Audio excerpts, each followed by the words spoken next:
ফিজা আক্তার অনামিকা। উনি একজন হোম বেকার হিসেবে কাজ করেন। তার যাত্রা শুরু করেছিলেন। তো আমি এবং সেই সাথে উনি পুরোপুরি অনলাইন ট্রেনারও একজন ট্রেনার হিসেবেও কাজ করছেন সম্ভবত আমি যতটুকু জেনেছি।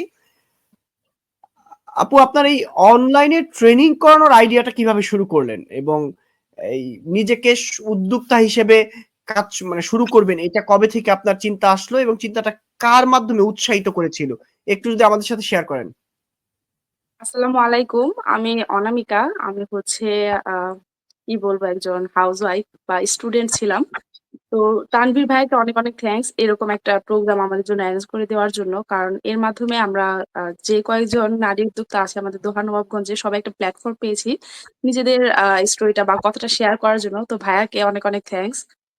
আমি আসলে শুরু করি আমার কাজটা হচ্ছে করোনাকালীন সময়ে। ওই সময়ে অনেক অনেক উদ্যোক্তা কিন্তু তৈরি হয়। তো ওই সময় আমার উদ্যোক্তা হওয়াটা মেইন উদ্দেশ্য ছিল না, আমার জাস্ট একটা ইচ্ছা ছিল যে আমি কেক নিয়ে একটু কাজ করে দেখি কেমন লাগে। বা যখন করোনার সময় সবকিছু বন্ধ হয়ে যায়, আমি তখন অনার্স থার্ড ইয়ার স্টুডেন্ট, কেমিস্ট্রিতে আমি হচ্ছে অনার্স কমপ্লিট করেছি। তো ওই সময়ে আমার কেমিস্ট্রিতে আসলে অনেক অনেক অনেক প্রেশার। দেখা যায় ল্যাব ক্লাস একদম সকাল থেকে সন্ধ্যা পর্যন্ত, অন্য কিছু চিন্তা করার কোনো ওয়ে থাকে না। তারপর টুকটাক কেকটা হচ্ছে আমি একদম স্কুল থেকেই মাঝে মাঝে বানাতাম অনেক অনেক, মানে একদম একটা ফ্যাসিনেশন কাজ করতো যে কেক আবার বাড়িতে বানাবো, মানে এইটা আবার সবাই খাবে, একটা জন্মদিনের কেক যেটা আমরা বেকারিতে পাই। ওইটা নিয়ে আমি টুকটাক কাজ করতাম, বানাতাম মাঝে মধ্যে। তো যখন করোনার সময় 19-এ সবকিছু বন্ধ হয়ে যায়, তখন স্বাভাবিক বন্ধ হয়ে যাওয়ার পর হঠাৎ করে বাসায় বসে যাই। এবং আমার একটা ফ্রেন্ড আমাকে হচ্ছে নবাবগঞ্জ দোহার উদ্যোক্তা পরিবার গ্রুপ, যেটা আমাদের অঞ্জন ভাইয়ার, ওই গ্রুপটাতে অ্যাড করে। এবং অ্যাড করার পর আমার মনে হয় যে নবাবগঞ্জে সবাই মিলে কিছু করছে। এবং আমার হাজবেন্ড তখন আমাকে বলে যে তুমি তো অনেক ভালো কেক বানাও, তাহলে একটু পোস্ট দাও, তোমার ভালো রেসপন্স পাবা। তো ভয়ে কাজ করে আসলে যে আমার কাছে কে কিনবে, মানে এত এত প্রতিযোগিতার ভিড়ে যে জিনিসটা দোকানে 180 টাকা হলে পাওয়া যাচ্ছে, অবশ্যই আমি যদি হোম মেড করি ভালো একটা ক্রিম দিয়ে বা ভালো প্রোডাক্ট দিয়ে করতে যাই, প্রাইসটা অনেক বেশি পড়বে। তো এটা কেন কিনবে মানুষ, আর কেনই বা এটা খাবে? তো ও অনেক বেশি আমার উপর কনফিডেন্স ছিল যে না, হবে, তুমি করে দেখো। তো ওর জন্যই আমি টুকটাক একটা পোস্ট দেই, আমার মেয়ের জন্মদিনের কিছু কেকের ছবি টবি দিয়ে আমি নবাবগঞ্জের গ্রুপটাতে পোস্ট দিই।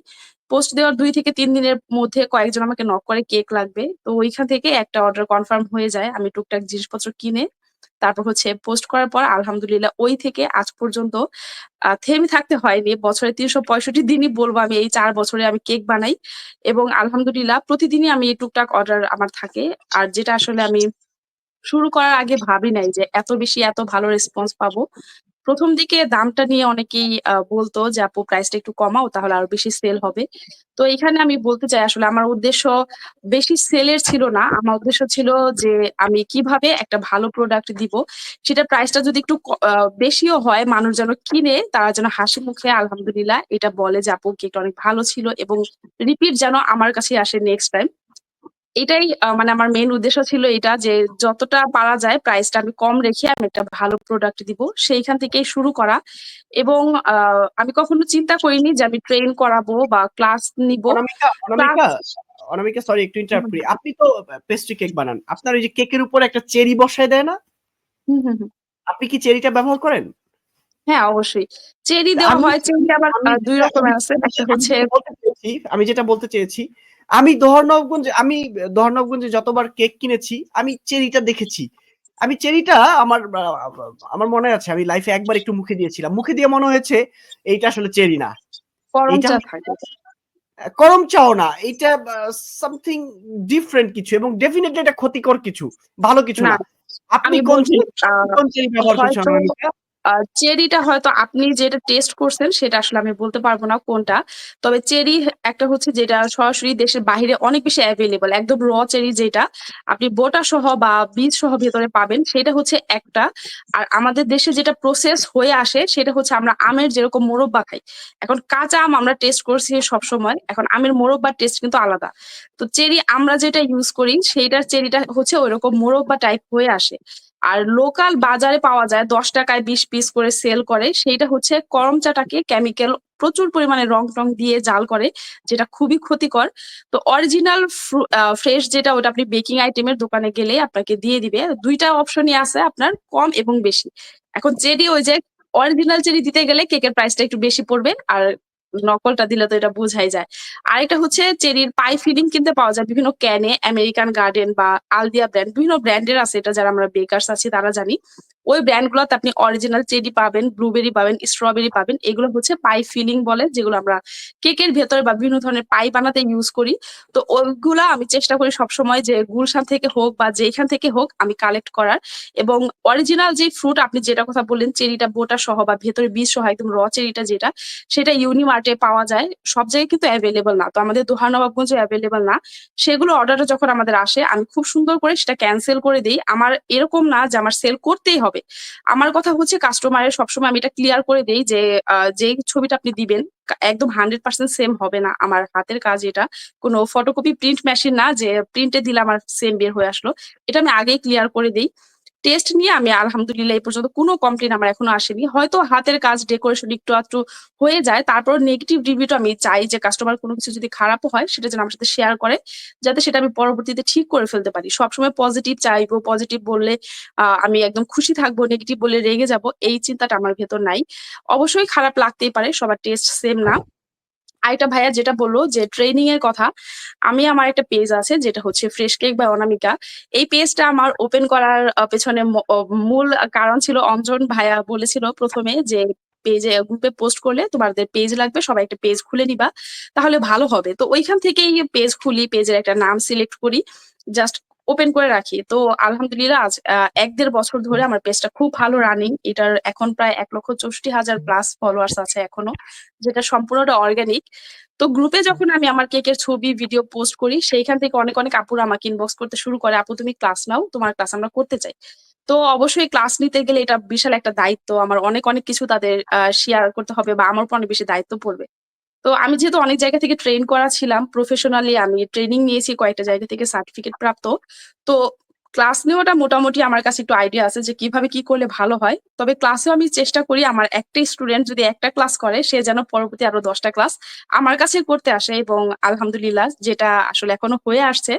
তো ওইখান থেকে আসলে ট্রেনিং নেওয়াটা শুরু হয় যে আমি অনলাইন ক্লাস করাবো, যেহেতু আমি অফলাইনে আসলে ক্যাপাসিটি বা একটা আমার সেট আপেরও ব্যাপার আছে। এই কারণে হচ্ছে আপাতত অফলাইন আমি কোনো ক্লাস নিচ্ছি না, শুধুমাত্র অনলাইন বেজে আমি ক্লাসগুলো করাই।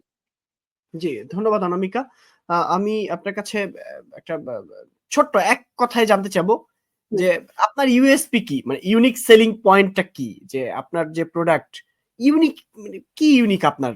আরো তো ১০ জন ২০ জন কেক মেকার আছে। আপনি কি ডিফারেন্ট কি? আমার ইউনিকনেসটা যেটা আমি বলবো সেটা হচ্ছে আমি চেষ্টা করি কোয়ালিটিটা একদম ধরে রাখতে বা আরো বেটার করতে। সেইখানে বর্তমানে বাংলাদেশে কেকের বাজার যেটা একদম পুরোপুরি সিন্ডিকেট হিসেবে সেল করে প্রোডাক্ট। আপনি আজকে যাবেন, ক্রিমের প্রাইস হয়তো আপনার ৩০০ টাকা, কালকে যাবেন হুট করে তারা বলবে ৫০০ টাকা, মার্কেট আউট।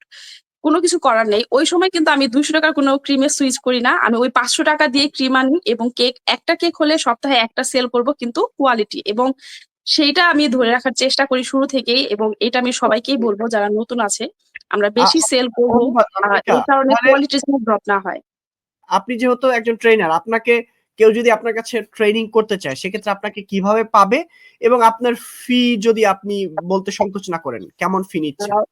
ফিটা নিচ্ছি আমি বলতে আমার হচ্ছে অনলাইনে অনেক অনেক টপিকের উপর আমি ক্লাস নিয়ে থাকি, যেমন কুকিজ আছে, তারপর কেক আছে। কেকের মধ্যে কিন্তু আবার ধরন আছে, ফন্ডেন্ট বা গাম্পেস, থিম বেস, নর্মাল, বেসিক। তো একদম বেসিকটা দিয়ে আমি শুরু করি, কারণ বেসিকটা হচ্ছে সবাই আয়ত্তে আনতে পারে। ওইটার ফিটাও আমি চেষ্টা করি মোটামুটি রিজনেবল মধ্যে রাখতে, এবং আমাদের বাংলাদেশে এখনো এই বেকিং এর উপরে অনেক বেশি পিছায় আছে। অন্যান্য দেশে মানুষ বেকিং এর জন্য যেখানে লাখ লাখ টাকা খরচ করে, সেখানে আমরা ১,০০০-২,০০০ খরচ করতে গেলেও অনেকে বলে যে আসলে এটা বেশি হয়ে যায়। তো সেই ক্ষেত্রে স্টুডেন্টও আছে অনেকে যারা শখের বশে অনেকে কাজ শিখতে চায়, কেউ বাসায় বাচ্চাদের জন্য শিখতে চায়। তো সেই ক্ষেত্রে আমি ফিটা সবসময় চেষ্টা করি ১ থেকে ১,৫০০ বা ২,০০০ এর মধ্যে ডিসকাউন্ট দিয়ে রাখতে, একটা টাইম দিয়ে দেই যে এর মধ্যে করলে আপনি ডিসকাউন্টে ফিটা পাবেন। এরপর যদি চলে যায় তাহলে হয়তো রেগুলার ফিটা আমি আবার নিয়ে থাকি। ১,০০০, ১,২০০ বা ১৫০০ করে পার ক্লাসে যদি আমি নেই, পার ক্লাস না সরি, দেখা যায় বেসিক বেকিং এর একটা কোর্স থাকে ৩ দিনের, সেটার ফিটা। তো সেইখানে ধন্যবাদ আমি মোটামুটি অনামিকা। ধন্যবাদ। আসলে যেভাবে আসলে আপনার গল্প শুনতে আমাদেরও মন চায়। আমাদের সময় স্বল্পতার জন্য আমরা আসলে অনেক আচ্ছা, কিছুই আচ্ছা। করতে পারি না। হুম, ধন্যবাদ। হুম।